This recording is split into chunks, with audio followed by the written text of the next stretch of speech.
Pending ఉన్నటువంటి కాజీపేట బ్రిడ్జ్ని మేము గతంలో ఎంపీ గారి ఎలక్షన్లో, కావ్య గారి ఎలక్షన్లో కానివ్వండి, మేము అసెంబ్లీలో గెలిచిన తర్వాత కూడా మార్చి లోపల అందిస్తాము అని చెప్పి మేము ఏదైతే వాగ్దానం చేసినామో దాని ప్రకారం ఆగిపోయిన బ్రిడ్జిని ఇవాళ మేము దాన్ని మళ్ళా జీవం పోసి మార్చి లోపల ఎట్టి పరిస్థితిలో అందిస్తామనే నమ్మకం మాకు కూడా కాన్ఫిడెన్స్ పెరిగింది.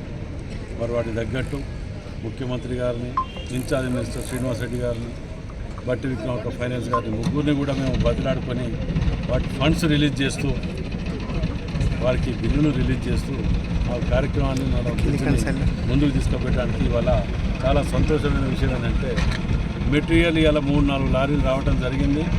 ఇంకా 40 లారీల మెటీరియల్ అంటే ఆ బ్రిడ్జికి సంబంధించినటువంటి మీద కట్టేటువంటి బ్రిడ్జికి సంబంధించిన ఇంకా 40 లారీల లోడ్ అవి ఈ వారం 10 రోజులలో సీరియల్గా వస్తుంటాయి.